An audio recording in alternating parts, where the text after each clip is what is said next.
Good morning, students. നമ്മൾ ഇന്ന് നോക്കുന്നത് പൊളിറ്റിക്സിന്റെ 5th chapter preamble and the salient features of the constitution of India.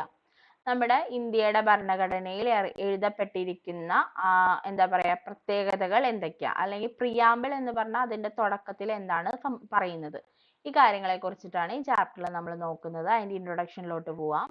Constitution of India was framed by a constituent assembly. ഒരു ഭരണഘടനയുടെ ഒരു assembly ഉണ്ട്. Assembly എന്ന് പറയുമ്പോൾ ഒരു ഗ്രൂപ്പ് ഓഫ് പീപ്പിൾ ആണ് അത് ഫ്രെയിം ചെയ്യപ്പെട്ടത്. അപ്പോൾ constitution of India begins with a preamble. ഒരു പ്രിയാമ്പിൾ എന്ന് പറയുന്ന ഒരു ഫ്രണ്ട് പേജ് ഇൻട്രൊഡക്ഷനോട് കൂടിയാണ് നമ്മുടെ ഭരണഘടന തുടങ്ങുന്നത്. Preamble contains ideals, objectives and basic principles of the constitution. നമ്മുടെ ഭരണഘടനയിൽ എന്തൊക്കെ കാര്യങ്ങളാണ് പ്രാധാന്യം കൊടുത്തിരിക്കുന്നത്, എന്തൊക്കെയാണ് നമ്മുടെ ലക്ഷ്യങ്ങൾ, ഈ കുറച്ച് കാര്യങ്ങളെ കുറിച്ചാണ് പ്രിയാമ്പിളിൽ പറഞ്ഞിരിക്കുന്നത്. Salient features of the constitution have evolved directly and indirectly from these objectives which flow from the preamble. ഇപ്പൊ പ്രിയാമ്പിൾ എന്ന് പറയുന്നതിന്റെ ഉള്ളിൽ നിന്നുമാണ് ഡയറക്റ്റോ അല്ലെങ്കിൽ ഇൻഡയറക്ട്ലിയോ ആയിട്ടാണ് പല കാര്യങ്ങളും നമ്മുടെ കോൺസ്റ്റിറ്റ്യൂഷനിൽ എഴുതപ്പെട്ടിരിക്കുന്നത്. ഇനി എന്താണ് constitution? Modern state is considered to be a state for the welfare of the people. ഈ കാലഘട്ടത്തിൽ നമ്മൾ എപ്പോഴും കേൾക്കുന്ന ഒരു വാചകമാണ് മോഡേൺ സ്റ്റേറ്റ് എന്ന് പറയുന്നത്. മോഡേൺ സ്റ്റേറ്റ് എന്ന് പറയുന്നത് ഏറ്റവും കൂടുതൽ പ്രാധാന്യം കൊടുക്കുന്നത് ജനങ്ങളുടെ നന്മയെ കുറിച്ചിട്ടാണ്. Document containing laws and rules which describe the form of government, the relation between the citizens and the government is called a constitution. എന്താണ് ഭരണഘടന? ഭരണഘടന എന്ന് പറയുമ്പോൾ കുറേയധികം റൂൾസും റെഗുലേഷൻസും ലോസും ഉണ്ടാവും. ഈ നിയമങ്ങളും അതേപോലെ ഈ നിയമ സാധ്യതകളും അല്ലെങ്കിൽ മറ്റു കാര്യങ്ങളൊക്കെ എഴുതപ്പെട്ടിരിക്കുന്നത് എന്തിന്റെ വേണ്ടിയിട്ടായിരുന്നു? നമ്മുടെ ജനങ്ങളുടെ ഗവൺമെന്റിന്റെ ഫോം ഓഫ് ഗവൺമെന്റിനെ കാണിക്കാൻ വേണ്ടിയിട്ട്. അത് കൂടാതെ ഗവൺമെന്റും അവിടെയുള്ള ജനങ്ങളും തമ്മിലുള്ള ബന്ധത്തെ സൂചിപ്പിക്കാൻ വേണ്ടിയിട്ടാണ് കോൺസ്റ്റിറ്റ്യൂഷൻ എന്ന് പറയുന്ന ഭരണഘടന നിലനിൽക്കുന്നത്. A constitution is concerned with two main aspects of relation between the different levels of government and between the government and its citizen. ജനങ്ങൾക്ക് വേണ്ടി ഗവൺമെന്റ് എന്തിനു നിലനിൽക്കുന്നു, അല്ലെങ്കിൽ എന്താണ് അതിന്റെ പ്രധാന ലക്ഷ്യം, ഈ കുറച്ച് കാര്യങ്ങൾക്ക് ആണ് നമുക്ക് കോൺസ്റ്റിറ്റ്യൂഷനിൽ പറയാനുള്ളത്. Constitution is the basic fundamental law of the state. Basic ആയിട്ട് ഒരു സ്റ്റേറ്റിന്റെ എന്തൊക്കെ നിയമങ്ങൾ ഉണ്ടോ അതെല്ലാം ഉൾപ്പെടുത്തിയിരിക്കുന്ന ഒന്നാണ് ഭരണഘടന. It lays down the objectives of the state which it has to achieve. എന്തൊക്കെ ലക്ഷ്യങ്ങളാണ് അതിന് പൂർത്തീകരിച്ചെടുക്കേണ്ടത് അതിനെക്കുറിച്ച് നമ്മുടെ കോൺസ്റ്റിറ്റ്യൂഷനിൽ പറഞ്ഞിട്ടുണ്ട്. It describes the rights and duties of the citizen. നമ്മുടെ ജനങ്ങളുടെ അവകാശങ്ങളെ കുറിച്ചും അവരുടെ ഫ്രീഡത്തെ കുറിച്ചും അതായത് അവർ ചെയ്യേണ്ട ഉത്തരവാദിത്തത്തെ കുറിച്ചും അവകാശങ്ങളെ കുറിച്ചും അതിൽ രേഖപ്പെടുത്തിയിട്ടുണ്ട്. It is therefore considered to be the basis of the governance of the country. So constitution എന്ന് പറയുന്നത് എങ്ങനെ ഒരു രാജ്യം ഗവേൺ ചെയ്യണം അല്ലെങ്കിൽ അതിനെ എങ്ങനെ ഭരിക്കണം എന്നുള്ളതാണ് നമ്മുടെ ഭരണഘടനയിൽ പറഞ്ഞിരിക്കുന്നത്. Both in the terms of goals and objectives and also their structure and function. അതിന്റെ ലക്ഷ്യത്തെക്കുറിച്ചും അതിന്റെ ഘടനയെക്കുറിച്ചും അതിന്റെ ജോലികളെക്കുറിച്ചും നമ്മുടെ ഭരണഘടനയിൽ എഴുതപ്പെട്ടിരിക്കുന്നു. അപ്പൊ സ്റ്റേറ്റും ഗവൺമെന്റും എന്തൊക്കെ ചെയ്യണം, ജോലികൾ, അതിന്റെ ലക്ഷ്യം എന്താണ്, അത് ഏത് ഫോമുലാണ് ഇരിക്കുന്നത് അല്ലെങ്കിൽ എന്ത് സ്ട്രക്ചറിലാണ് നിലനിൽക്കേണ്ടത്, ഈ കാര്യങ്ങളെല്ലാം നമ്മുടെ ഭരണഘടനയിൽ പറഞ്ഞിട്ടുണ്ട്. ഇനി കോൺസ്റ്റിറ്റ്യൂഷൻ അസംബ്ലിയുടെ ഒരു ഫ്രെയിം വർക്കിലാണ് കോൺസ്റ്റിറ്റ്യൂഷൻ രൂപീകരിച്ചതെന്ന് നമ്മൾ ഇൻട്രൊഡക്ഷനിൽ പറഞ്ഞു. ഇനി എന്താണ് ഈ constituent assembly? The Constitution of India was framed of the Constituent Assembly. The Assembly was constituted in 1946. ആദ്യമായിട്ട് 1946 നമ്മൾക്ക് കോൺസ്റ്റിറ്റ്യൂവന്റ് അസംബ്ലി രൂപീകരിച്ചത്. The members of the Constituent Assembly were indirectly elected by the members of the existing provincial assembly. പണ്ട് കാലത്ത് ഉണ്ടായിരുന്ന provincial ആയിട്ടുള്ള ഓരോ സ്റ്റേറ്റ്സുകളൊക്കെ ഉണ്ടായിരുന്നു. അവരെല്ലാവരും കൂടി ചേർന്നിട്ട് ഒരുമിച്ച് കൂടിയാണ് ഈ പറഞ്ഞ കോൺസ്റ്റിറ്റ്യൂവന്റ് അസംബ്ലിയിലെ മെമ്പേഴ്സിനെ സെലക്ട് ചെയ്തത്. So the Constituent Assembly following the partition of the country in 1947 constituted of 299 members as on 31st December 1947. 1947 December മാസം 31-ാം തീയതി 299 മെമ്പേഴ്സ് ആയിരുന്നു കോൺസ്റ്റിറ്റ്യൂവന്റ് അസംബ്ലിയിൽ ഉണ്ടായിരുന്നത്. കാരണം ആ ഒരു സമയത്തായിരുന്നു നമ്മുടെ രാജ്യം വിഭജനം നടത്തിയിരുന്നത് 1947.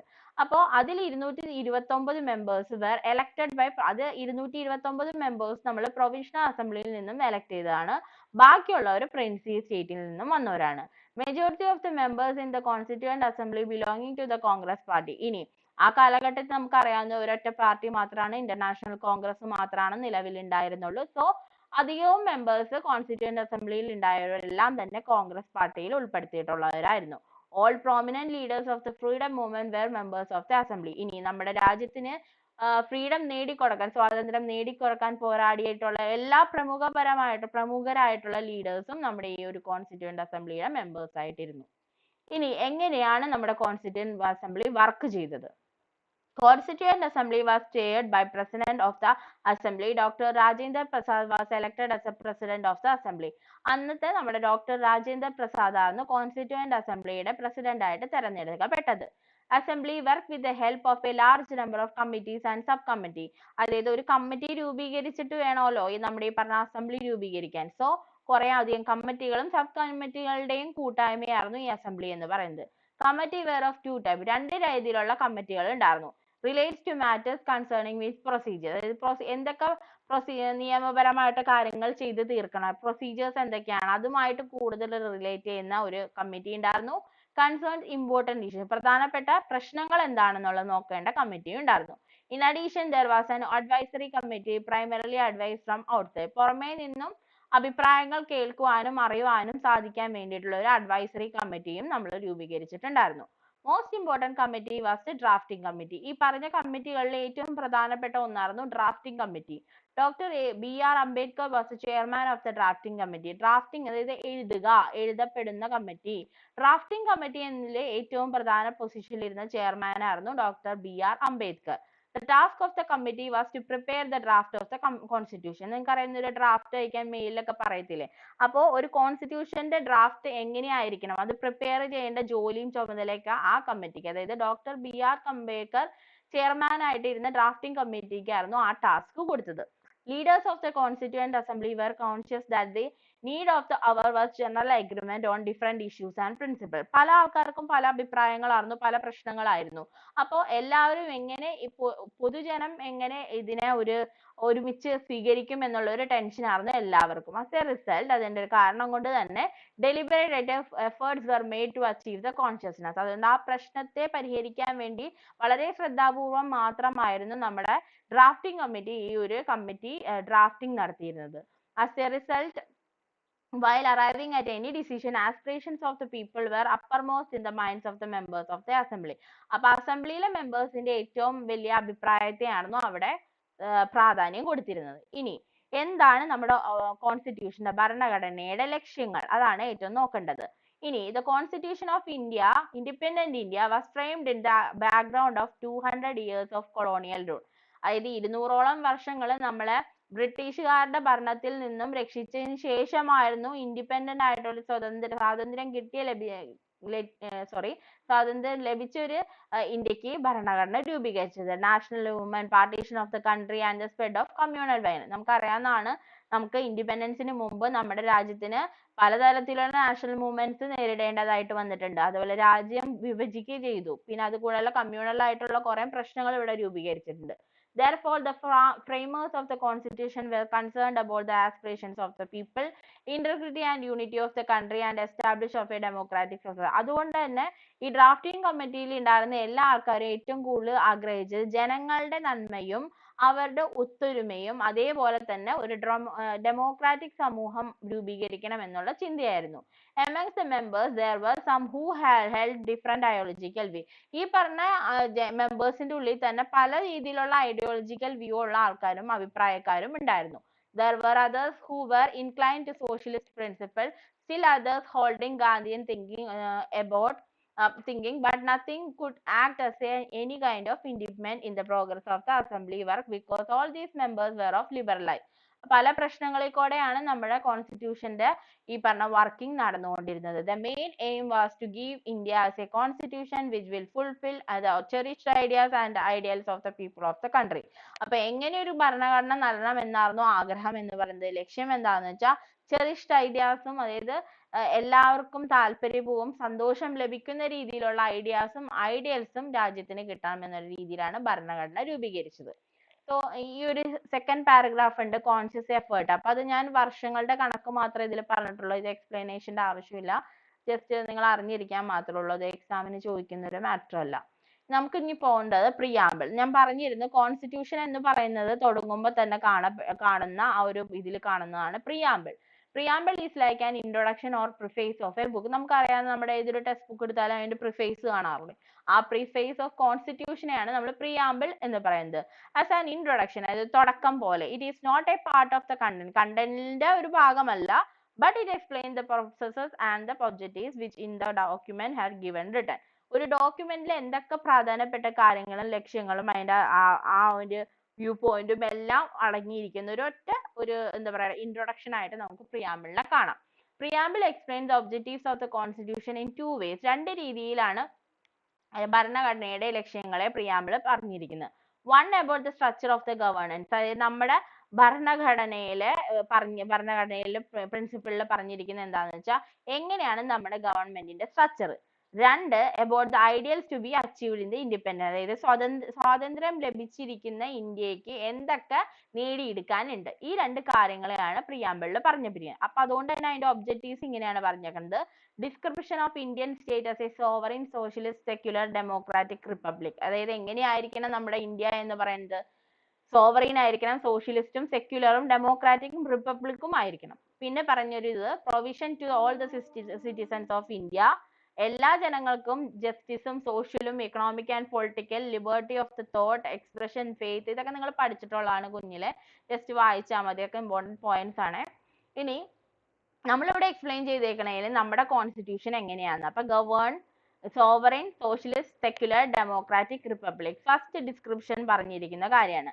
എന്താണ് സോവേർണിറ്റി, എന്താണ് സോഷ്യലിസം, എന്താണ് സെക്യുലറിസം, എന്താണ് ഡെമോക്രസി, റിപ്പബ്ലിക് എന്താണ്, ഈ കാര്യങ്ങളെയാണ് നമ്മൾ ഇവിടെ നോക്കാൻ പോകുന്നത്. അപ്പൊ സോവേർണിറ്റി എന്ന് പറയുന്നത് ഏറ്റവും പ്രധാനപ്പെട്ട സ്വാതന്ത്ര്യം ലഭിച്ച ഒരു രാജ്യത്തിന് വേണ്ടിയിട്ടുള്ള ഏറ്റവും പ്രധാനപ്പെട്ട എലമെന്റ് ആയിട്ട് സോവേർണിറ്റി നിലനിൽക്കുന്നത്. അതായത് ആബ്സല്യൂട്ട് ഇൻഡിപെൻഡൻസ്, പൂർണ്ണ അധികാരം. A government which is not controlled by any other power, internal or external, പുറമേ നിന്നോ അകമേ നിന്നോ ആരും തന്നെ ആ ഗവൺമെന്റിനെ ഭരിക്കാനോ കൺട്രോൾ ചെയ്യാനോ പാടില്ല. അങ്ങനെ ഒരു പവർ ലഭിക്കുന്നതിനെയാണ് സോവേർണിറ്റി എന്ന് പറയുന്നത്.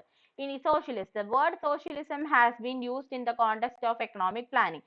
സാമ്പത്തിക ചർച്ച നടത്തുക, നമ്മൾ 5 year പ്ലാനെ പറ്റിയൊക്കെ കേട്ടിട്ടില്ലേ. അപ്പൊ എക്കണോമിക് പ്ലാനിങ്ങിന്റെ സമയത്ത് ഏറ്റവും കൂടുതൽ പ്രാധാന്യം കൊടുത്തൊരു വാക്കായിരുന്നു സോഷ്യലിസം എന്ന് പറയുന്നത്. അതായത് ഒരാളെയും ഒന്നിന്റെയും അടിസ്ഥാനത്തിൽ വേർതിരിവ് കാണിക്കരുത്. അതായത് റിമൂവൽ ഓഫ് ഇൻഇക്വാലിറ്റി, അതായത് minimum basic necessities to all, equal pay for work അല്ല. ഇനി അടുത്തൊരു ടോപ്പിക്കാണ് സെക്യുലറിസം. അത് സെക്യുലർ എന്ന് പറഞ്ഞാൽ ഒരു രാജ്യത്തിനും ഇന്ന മതം എന്ന് പ്രഖ്യാപിക്കാൻ പാടില്ല, ആർക്കും ഏത് മതത്തിലും വിശ്വസിക്കാം, അതാണ് സെക്യുലറിസം. ഡെമോക്രാറ്റിക് റിപ്പബ്ലിക്കും എന്ന് പറഞ്ഞാൽ, ഡെമോക്രസി എന്ന് പറഞ്ഞാൽ ജനങ്ങൾക്ക് വേണ്ടി ജനങ്ങളാൽ തിരഞ്ഞെടുക്കപ്പെടുന്ന ഗവൺമെന്റ് ആയിരിക്കും. സോ അങ്ങനെ ഒരു ഗവൺമെന്റിന് മാത്രമാണ് നമ്മളെ നല്ല രീതിയിൽ ഭരിക്കാൻ സാധിക്കുള്ളൂ. ഇനി അത് കൂടാതെ റിപ്പബ്ലിക് എന്ന് പറയുന്ന ആ പറഞ്ഞ ഗവൺമെന്റിനും എന്ത് വേണം, ഫ്രീഡം വേണം. അതായത് preamble also describes this as a republic. അതായത് head of the state is the president who is indirectly elected and he is not the hereditary ruler or in case of the British. ബ്രിട്ടീഷുകാർ പറയണുള്ള ഒരു തലമുറയായിട്ട് ഇന്ന ആള് തന്നെ ഭരിച്ചു പോകണമെന്ന് നമ്മുടെ ഇതിൽ പറയാനില്ല. പക്ഷെ പ്രസിഡന്റ് നമ്മൾ തിരഞ്ഞെടുക്കുമ്പോൾ അദ്ദേഹം ഹെഡ് ആയിരിക്കും. പക്ഷെ ആ ഹെഡിന് ഒരിക്കലും ഹെറിഡിറ്ററി, അതായത് അയാൾക്ക് ശേഷം അയാളുടെ അടുത്ത തലമുറയായിരിക്കില്ല ഭരിക്കുക. അതാണ് റിപ്പബ്ലിക് ആയിട്ട് നിലനിൽക്കുക എന്ന് പറയുന്നത്. അടുത്തൊരു ടോപ്പിക്കാണ് ജസ്റ്റിസ്, ലിബർട്ടി ആൻഡ് ഇക്വാലിറ്റി. ഇതിന് നമ്മുടെ ഗവൺമെന്റ് കോൺസ്റ്റിറ്റ്യൂഷൻ പ്രാധാന്യം കൊടുത്തിട്ടുണ്ട്. ജസ്റ്റിസ്, ലിബർട്ടി ആൻഡ് ഇക്വാലിറ്റി എന്ന് പറഞ്ഞാൽ strong motivations and cherished ideals have promoted the farmers to lay emphasis on the provision of justice, liberty, equality to the citizens of India. ഇനി justice, liberty, equality എന്ന് പറയുന്നത് ഒരു പൂർണ്ണമായിട്ടുള്ള അധികാരമാണ്, ഫ്രീഡത്തെ കുറിച്ചിട്ടാണ് ഈ പറയുന്നത്. ജസ്റ്റിസ് എന്ന് പറഞ്ഞാൽ promise to give people what they are entitled to in terms of basic right to food. ഭക്ഷണം കൊടുക്കുക, വസ്ത്രം കൊടുക്കുക, വീട് കൊടുക്കുക, ഇതൊക്കെ ബേസിക് ആയിട്ടൊരു നെസസിറ്റീസ് ആണ് എല്ലാവർക്കും കൊടുക്കണം. അതിൽ തുല്യത കാണിക്കുക, ആരെയും വേർതിരിച്ച് കാണിക്കാതിരിക്കുക.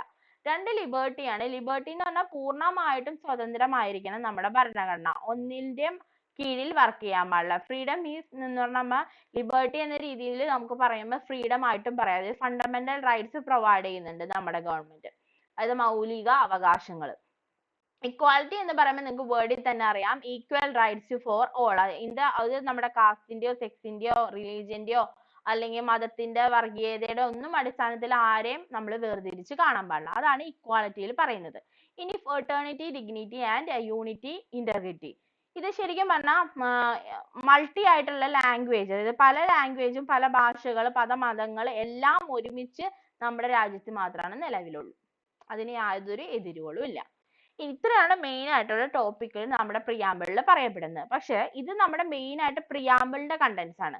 നമ്മൾ നോക്കുന്നത് ഇനി അടുത്തത് നമ്മുടെ കോൺസ്റ്റിറ്റ്യൂഷൻ, ഭരണഘടനയുടെ പ്രധാനപ്പെട്ട ഫീച്ചേഴ്സ്, പ്രധാനപ്പെട്ട ഫീച്ചറുകൾ ഏതൊക്കെയാണെന്ന് നോക്കുന്നത്. ആദ്യം നമുക്ക് പോയിന്റ് വൈസ് നോക്കാം. റിട്ടൺ കോൺസ്റ്റിറ്റ്യൂഷൻ, അതിൽ റിട്ടൺ കോൺസ്റ്റിറ്റ്യൂഷൻ കഴിഞ്ഞിട്ട് combination of rigidity and flexibility, federal polity, parliamentary democracy, fundamental rights and fundamental duties. ഇത്രയും കാര്യങ്ങളാണ് മെയിൻ ആയിട്ട് നമ്മുടെ കോൺസ്റ്റിറ്റ്യൂഷന്റെ ഫീച്ചേഴ്സ് ആയിട്ട് കരുതുന്നത്. റിട്ടൺ കോൺസ്റ്റിറ്റ്യൂഷൻ ആണ്. റിട്ടൺ എന്ന് പറഞ്ഞാൽ എന്താ? എഴുതപ്പെട്ട ഒരു ഭരണഘടനയാണ് നമ്മുടെ. സോ ഈ ഭരണഘടനയിൽ യാതൊരു രീതിയിലുള്ള മാറ്റങ്ങളും നമുക്ക് കൊണ്ടുവരാൻ സാധിക്കില്ല. റിട്ടൺ കോൺസ്റ്റിറ്റ്യൂഷൻ എന്ന് പറയുമ്പോൾ ഓൾറെഡി എനാക്ട് ചെയ്യപ്പെട്ടു, അതായത് ഭരണപരമായിട്ട് അത് നിയമത്തിൽ കൊണ്ടുവന്ന ഒരു സാധനമായതിന് മാറ്റി കുറിക്കാൻ സാധിക്കില്ല. അതിൽ നമുക്ക് 395 ആർട്ടിക്കിൾസും 8 ഷെഡ്യൂൾസും ഉണ്ട്. ഇനി രണ്ടെന്ന് പറഞ്ഞാൽ നമ്മുടെ ഇന്ത്യൻ കോൺസ്റ്റിറ്റ്യൂഷൻ ആണ് ഏറ്റവും ലെങ്തിയസ്റ്റ് ആയിട്ടുള്ള ഒരു റിട്ടൺ കോൺസ്റ്റിറ്റ്യൂഷൻ ആയിട്ട് കാണപ്പെടുന്നത്. പിന്നെ ഈ കോൺസ്റ്റിറ്റ്യൂഷനിൽ കുറച്ച് റിജിഡിറ്റി ഉണ്ട്, ഫ്ലെക്സിബിലിറ്റി. റിജിഡ് ആണെന്ന് പറയുമ്പോൾ കുറച്ച് ബലം പിടുത്തം പിടിക്കുന്ന കുറച്ച് കാര്യങ്ങളുണ്ട്, ഫ്ലെക്സിബിൾ ചില കാര്യങ്ങളിൽ മൃദുത്വവും കാണപ്പെടും. Indian constitution is unique example of combination of rigid, അതായത് രണ്ടും കാണപ്പെടുന്ന രീതിയിലൊരു ഭരണഘടനയാണ് ഇന്ത്യൻ ഭരണഘടന. A constitution may be called rigid or flexible on the basis of the amending procedure. എങ്ങനെയാണ് അത് എഴുതപ്പെട്ടത് അതിന്റെ അടിസ്ഥാനത്തിലാണ് നമ്മൾ അതിനെ റിജിഡ് ആണോ ഫ്ലെക്സിബിൾ ആണോ എന്ന് പറയുന്നത്. റിജിഡ് ആയിട്ടുള്ള ഒരു കോൺസ്റ്റിറ്റ്യൂഷൻ ആണെങ്കിൽ amendment of the constitution is not easy. Constitution of India provides the 3 categories of amendment. 3 രീതിയിലാണ് amend ചെയ്യപ്പെട്ടിരിക്കുന്നത്, എഴുതപ്പെട്ടിരിക്കുന്നത്. ഫസ്റ്റ് എന്ന് പറഞ്ഞാൽ amendment can be done by 2 houses of parliament. അതായത് 2 house of parliament, Lok Sabha Rajya Sabha എന്ന് പറയുന്ന ഹൗസ് ഓഫ് പാർലമെന്റിൽ ചർച്ച ചെയ്ത ശേഷമാണ് നമ്മൾ മൊത്തം മെജോറിറ്റിയിൽ സിമ്പിൾ മെജോറിറ്റി എങ്കിലും പാസ്സായി കിട്ടിയാലാണ് നമുക്ക് ആ ഒരു റൂൾ അവിടെ നിയമത്തിൽ കൊണ്ടുവരാൻ സാധിക്കുള്ളൂ. Such amendment can be passed by House of Parliament by a majority of the total members of that house as well as by the 2/3 of the majority of the members. അപ്പൊ 50% എങ്കിലും 2 ഹൗസിന്റെയും മെമ്പേഴ്സിന്റെ പൂർണ്ണമായിട്ടുള്ള majority കിട്ടിക്കഴിഞ്ഞാൽ നമുക്ക് നിയമത്തിൽ ഉണ്ടാവുന്ന കാര്യങ്ങളെയൊക്കെ amend ചെയ്യാൻ പറ്റുമെന്നാണ് പറയുന്നത്. ഇനി ഫെഡറൽ പൊളിറ്റി എന്ന് പറയുന്നത് India is adopted as A federal structure. Federalism എന്ന് പറഞ്ഞാൽ 2 രീതിയിലാണ് ഗവൺമെന്റ് ഉള്ളത്. എന്ത് ടൈപ്പിലെ ഗവൺമെന്റ് ആയിരിക്കും? അതായത് യൂണിയൻ ഗവൺമെന്റ് ഉണ്ടാവും നമുക്ക്, അതുപോലെ സ്റ്റേറ്റ് ഗവൺമെന്റ്. നമുക്കറിയാം നമ്മുടെ സ്റ്റേറ്റിൽ ഓരോ ആൾക്കാർക്ക് ഓരോ സ്റ്റേറ്റ് ഗവൺമെന്റ്സ് ഉണ്ട്. അതേപോലെ നമുക്ക് ഹെഡ് ആയിട്ട് നമ്മുടെ സ്റ്റേറ്റിൽ നിൽക്കുന്ന നമുക്ക് ഒരൊറ്റ യൂണിയൻ അല്ലാതെ യൂണിയൻ ഗവൺമെന്റും ഉണ്ട്. അപ്പൊ യൂണിയൻ ഗവൺമെന്റും സ്റ്റേറ്റ് ഗവൺമെന്റ് ഫെഡറൽ ആയിട്ട് 2 ടൈപ്പ് ഓഫ് ഗവൺമെന്റ് നിലനിൽക്കുന്നതിനെയാണ് ഈ പറഞ്ഞ ഫെഡറൽ പൊളിറ്റി എന്ന് പറയുന്നത്. 2 പാർലമെന്ററി ഡെമോക്രസി. നമുക്കറിയാം പാർലമെന്ററി ടൈപ്പ് ആണ് നമ്മുടെ ഡെമോക്രസി എന്ന് പറയുന്നത്. അതായത് ബ്രിട്ടീഷിന്റെ രീതിയിലുള്ള റിലേഷൻഷിപ്പ് അല്ല, ലെജിസ്ലേറ്ററും എക്സിക്യൂട്ടീവും ജുഡീഷ്യറിയും എല്ലാം കൂടി കലർന്നിട്ടുള്ള ഒരു ഫോം ഓഫ് ഗവൺമെന്റ് ആണ് പാർലമെന്ററി ഡെമോക്രസി. പിന്നെ ഫണ്ടമെന്റൽ റൈറ്റ്സും ഫണ്ടമെന്റൽ ഡ്യൂട്ടീസ്. ജനങ്ങൾക്ക് കുറച്ച് അവകാശങ്ങളും ഉണ്ട്, അതേപോലെ നമ്മൾ ചെയ്യേണ്ട കുറച്ച് കടമകളും ഉണ്ട്. ഇതേക്കുറിച്ച് പറയുന്നതാണ് ഫണ്ടമെന്റൽ റൈറ്റ്സും ഡ്യൂട്ടീസും. ഇനി അടുത്തത് directive principles of state policy. Directive principles of state policy എന്ന് പറയുന്നത് നമ്മൾ വേറൊരു കോൺസ്റ്റിറ്റ്യൂഷനിൽ നിന്നും കടമെടുത്തതാണ്. ഐറിഷ് കോൺസ്റ്റിറ്റ്യൂഷനിൽ നിന്നും നമ്മൾ കടമെടുത്തതാണ് directive principles of state policy എന്ന് പറയുന്നത്. ഇതിൽ ഏറ്റവും കൂടുതൽ നമ്മൾ നോക്കേണ്ടത് സോഷ്യൽ എക്കണോമിക് ജസ്റ്റിസ് ആണ്. സാമൂഹ്യപരവും സാമ്പത്തികപരമായിട്ടും ജനങ്ങൾക്ക് നീതി കൊടുക്കുക എന്നതിനെ പറ്റിയാണ് ഇതിൽ പറയുന്നത്. ഡയറക്റ്റീവ് പ്രിൻസിപ്പിൾസ് എയിംസ് അറ്റ് എന്താണ്? വെൽഫെയർ സ്റ്റേറ്റിനാണ് കൂടുതൽ പ്രാധാന്യം കൊടുക്കുന്നത്. അതായത് ഒരൊറ്റ ജുഡീഷ്യൽ സിസ്റ്റം ആണുള്ളത്. നമുക്കറിയാലോ ഹൈക്കോർട്ട്, സുപ്രീം കോർട്ട്, മേൽക്കോട്ട് അങ്ങനെയുള്ള കോടതിപരമായിട്ടുള്ള കാര്യങ്ങൾ. അതായത് കോടതിയുടെ തീരുമാനമാണ് അവസാനത്തെ. അതാണ് independence of judiciary. Single citizenship. നമ്മുടെ ഇന്ത്യൻ സിറ്റിസൺസ് ഒരിക്കലും പോയിട്ട് വേറെ സിറ്റിസൺഷിപ്പ് കൊടുക്കത്തില്ല. ഇത് ഇന്ന രാജ്യത്തെ വ്യക്തി എന്ന്. പിന്നെ യൂണിവേഴ്സൽ അഡാപ്ഷൻ. ഓഫ് കോഴ്സ് നിങ്ങൾക്ക് എല്ലാവർക്കും അറിയാവുന്ന ഒരു കാര്യമാണ്, നമുക്ക് വോട്ടവകാശം ലഭിക്കുന്നു. Emergency provision. എപ്പോഴെങ്കിലും ആവശ്യം വന്നു കഴിഞ്ഞാൽ സ്റ്റേറ്റിന് അപ്പോൾ എമർജൻസി ആയിട്ട് എന്തെങ്കിലും സിറ്റുവേഷൻസ് വന്നു കഴിഞ്ഞാൽ അത് ബിൽസ് പാസ്സാകുകയോ അല്ലെങ്കിൽ യുദ്ധം വന്നു കഴിഞ്ഞാൽ അങ്ങനെയുള്ള നിയമങ്ങളൊക്കെ കൊണ്ടുവരാനുള്ള അധികാരം നമ്മുടെ സ്റ്റേറ്റ് ഉണ്ട്. സോ ഈ ചാപ്റ്റർ 5th ചാപ്റ്ററിൽ എല്ലാ രീതിയിലുള്ള നമ്മുടെ ഭരണഘടനയെ കുറിച്ചും ഭരണഘടനയുടെ പ്രധാനപ്പെട്ട ഫീച്ചറുകളെ കുറിച്ചും പ്രിയാമ്പിൾ എന്തൊക്കെ പറഞ്ഞിട്ടുണ്ട് അതിനെ കുറിച്ചാണ് എക്സ്പ്ലെയിൻ ചെയ്യുന്നത്. എല്ലാവരും നോട്ട് ചെയ്തെടുക്കണം, പഠിച്ചേ പറ്റുള്ളൂ കേട്ടോ. ഞാൻ എന്തായാലും ഡെയിലി അസസ്മെന്റിൽ ഇതിന്റെ ക്വസ്റ്റ്യൻ പേപ്പർ ഇടും, നിങ്ങൾ എല്ലാവരും ആൻസർ ചെയ്ത് എനിക്ക് അയക്കണം.